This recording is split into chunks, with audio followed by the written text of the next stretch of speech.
The Life of Edward Sheriff Curtis by Christopher A. Miller. Curtis was born in Whitewater, Wisconsin in 1868.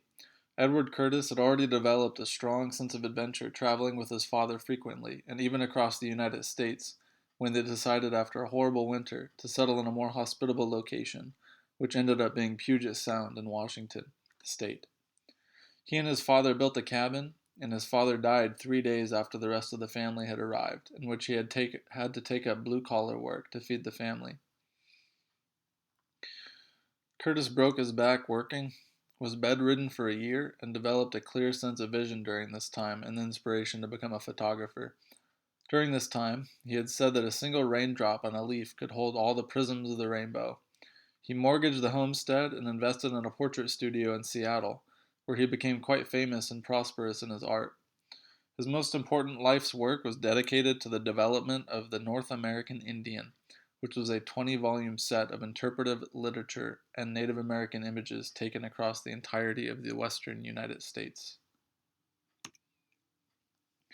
As a child, Curtis witnessed a picture engraving of Indian members of the Sioux Uprising, who were hanged, and this was a memory that stuck with him, likely because it was the first ever exposure to photography, and because he was not an advocate for conflict with natives. This was an interesting foreshadow of what was to come of his life's work. There were only 235,000 natives left in the entire continent, and it was believed that their culture was quickly vanishing. Inspired by his desire to preserve Native American culture and memory at the very least, Curtis embarked on an expedition that would last over 30 years to gain the trust of Native peoples and to photograph them in their natural states. Curtis had expressed that he wanted to live with the natives and build their confidence in him. If it wasn't for his ability to build trust with the natives through empathic communication, respect, and understanding of their culture, it is unlikely that they would have allowed any foreigner to have photographed their most sacred traditions, rituals, and customs. Curtis held a perspective of reverence, and it is from that base that Edward was motivated to capture their culture. Edward faced trials and tribulations throughout his journey, and he traveled far and wide. In the late 19th century, transportation was far more rugged and time-consuming.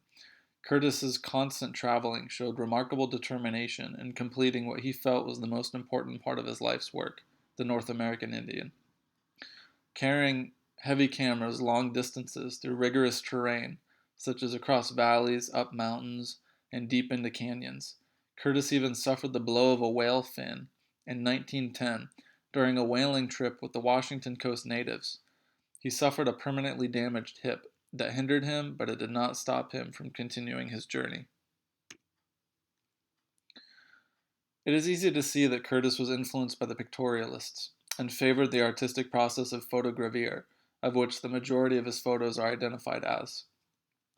Some of the prints he made were actually with a gold tone process, where gold was worked into the glass plates. He used the glass negative, which was a dried plate negative that required little processing prior to sliding directly into the camera. He also used nitrate, which was the earliest form of film negatives. From the negative, he was able to add or take things away from the photo. It happened on occasion that he had to remove aspects of the photos during the negative process that had any European technology or influence in it. Contrary to the stigma of the time period, Edward was very fond of Native American culture and wanted to preserve the memory of it for concern of government warmongers destroying the remaining Native American culture across the United States. Edward gets to know the natives as human beings. It can easily be inferred that he supported peace relations with the natives and did not want them to be overtaken by the government. Edward once said that the disappearance of Native American culture would be the greatest American tragedy. Curtis had become close friends with Theodore Roosevelt, and even spent a month at his house, taking pictures of him and his family. In an effort to gain popular support for the North American Indian, Roosevelt had written his name on public literary publications to make Curtis's work more notable. Roosevelt had once said that Curtis was the greatest photographer that has ever taken portraits of him. They remained close friends through their lifetime. Princess Angeline was the very first portrait of a Native American that Curtis had made. She was the daughter of Chief Seattle and the only Native American allowed within the jurisdiction of the city of Seattle. Curtis convinced her to get pictures taken in his studio in exchange for a silver dollar. In a correspondence between Edward Curtis and Harriet Leach, decades later, who was a volunteer of the Seattle Historical Society, when asked when and where Curtis started his adventure into Native American photography, he said that it was in 1896 by traveling to Tulalip Bay in Puget Sound, which was in close vicinity to his very first exposure to Native American portraiture, Princess Angeline, 1896. Edward always had issues with money, as most artists do. He had to go to J.P. Morgan, who was the richest man in the United States at the time, asked him to finance his work. Upon repeated refusals, Curtis insisted that Morgan look at his pictures, and it was the picture of Mosa that won Morgan's heart, and so he decided to finance Curtis $75,000 to continue his endeavor. Upon an expedition up Mount Rainier, Curtis had rescued 3 individuals who made a valuable impact on his career.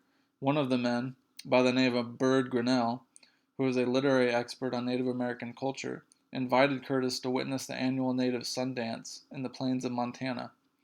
It was there that this extraordinary picture was taken. The man in this photo had attacked Curtis for several months, throwing punches, chasing him down on a horse, and it was Curtis's strength and stubbornness that gained the respect of this warrior man to allow Curtis to finally take his photo. To show this Indian as he was in his normal, noble life, so people will know he was no debauched vagabond, but a man of proud stature and heritage. The story behind this photo is that Chief Joseph of the Nez Perce gets invited by Curtis to go to a football game, and afterwards Curtis takes him to his studio to photograph.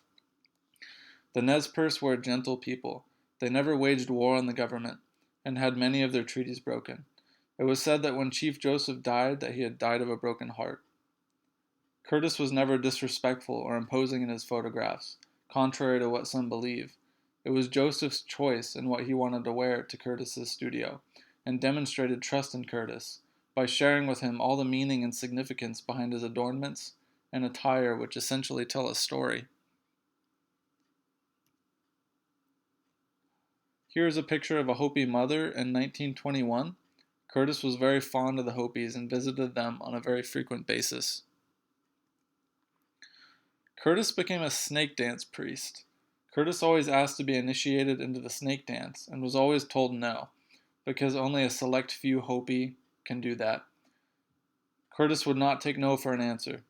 He traveled a long distance, 12 times, to keep insisting to the Hopi that he wanted to be initiated into the snake dance. They respected his determination and accepted his request, saying that he was to water fast for 2 weeks, sweat through purification rites, handle the rattlesnakes with his bare hands, and go to the Keva sacred chamber, where he would sleep with 100 rattlesnakes. According to legend, he actually did complete this process, and as a result, he was permitted to photograph the sacred ritual, which is depicted in this picture.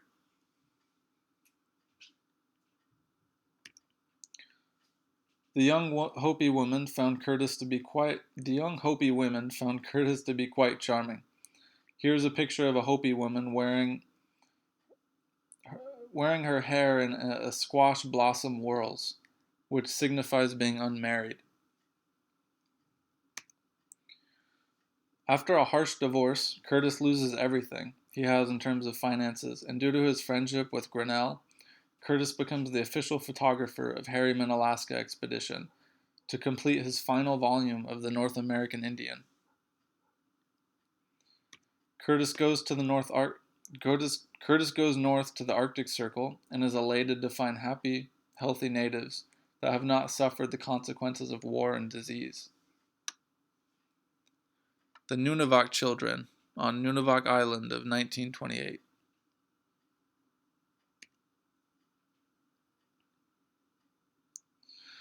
At the very end of it all, Curtis captured up to 40,000 photos, and would sell a single set of the North American Indian for $3,000. He had to give up his copyright to the House of Morgan in 1930 at the beginning of the Great Depression, where Morgan sells his masterpieces to a Boston book dealer for $1,000 each. The only public notoriety Curtis gets is a 77-word section in the New York Times, where the North American Indian was not mentioned once. A lot of Americans during that time did not see the natives from heart to heart as human beings, and it wasn't until the 1970s that the North American Indians started gaining notoriety. Edward Curtis made a monumentous contribution to Western anthropological knowledge in Native American culture. I felt that Edward is not emphasized enough in American history, being that he was the very first photographer to capture Native American culture in its purest form.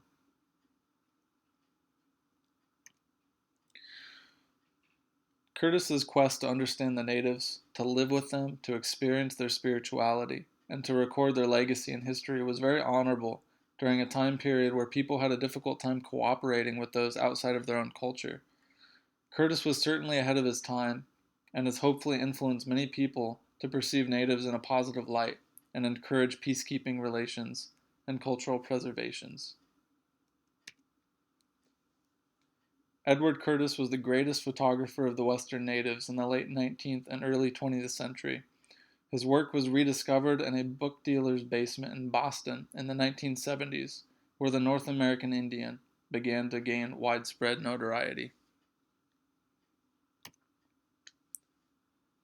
Great is the satisfaction the writer enjoys when he can at last say, "To all those whose faith has been unbounded, it is finished." Edward Sheriff Curtis.